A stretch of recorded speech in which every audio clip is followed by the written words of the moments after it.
Je vois sur Internet des personnes s'exprimer disant que le Gabon est le grand perdant dans le conflit qu'il y a entre le Gabon et la Guinée équatoriale. Sinon, le conflit Gabon-Guinée équatoriale.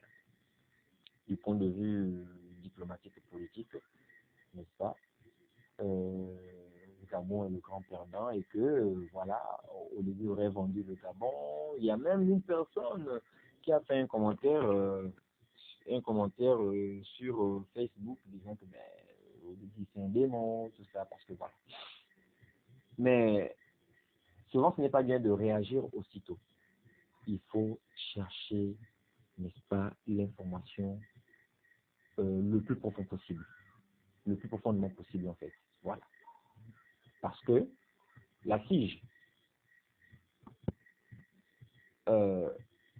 a déclaré que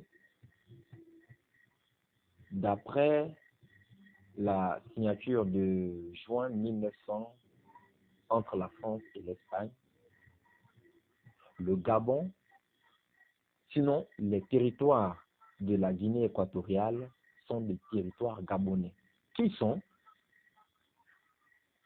Mongomo, le territoire de Mongomo, et les alentours, les villages qui sont autour, et Bébéine. Et donc, la SIGE ayant reconnu, la Cour internationale de la justice, ayant reconnu cette signature-là entre l'Espagne et la France en 1900, ces territoires-là reviendront au Gabon.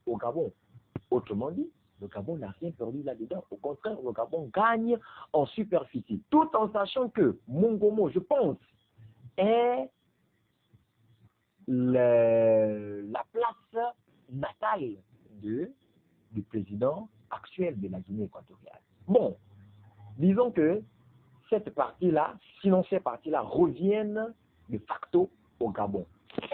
Est-ce à dire que le président Théodore Obiang Mpazoro deviendra gabonais ou pas? D'autant plus qu'il sera désormais dans le territoire gabonais.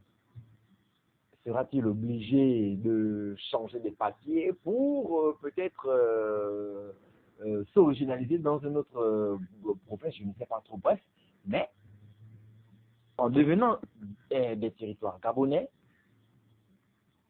retraçant les frontières, revoyant la carte du Gabon, géopolitiquement parlant,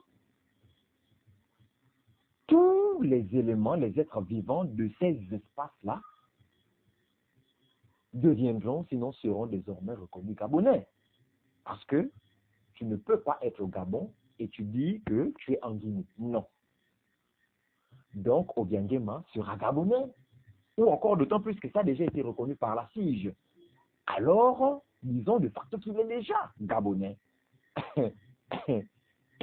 Il ne manque plus que, bon, en tant que citoyen gabonais, n'est-ce pas, il ne manque plus qu'à participer, sinon, je vais dire ça comment, à voter, n'est-ce pas, aux élections aux législatives. Donc, le Gabon n'est pas perdant. C'est vrai. Les îles Bagné, n'est-ce pas, sont des... En fait, et ces îlots, n'est-ce pas, sont des espaces peut-être stratégiques, ok, mais le Gabon gagne. Le Gabon gagne en superficie. Et ce sont aussi des zones stratégiques en même temps.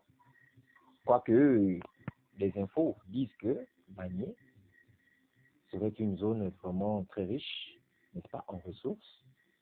Mais bon, on n'est pas grand perdant dans tout ça. Puis après, on attend la suite, n'est-ce pas, de ce qui adviendra entre le président gabonais et le président guinéen. D'autant plus qu'ils doivent siéger là-dessus, n'est-ce pas, plutôt, comment on appelle, se concerter là-dessus et trouver des terrains d'entente. Voir dans quelle mesure ils vont respecter à la lettre la décision de la SIGE. Donc, mieux s'informer profondément avant de réagir aussitôt.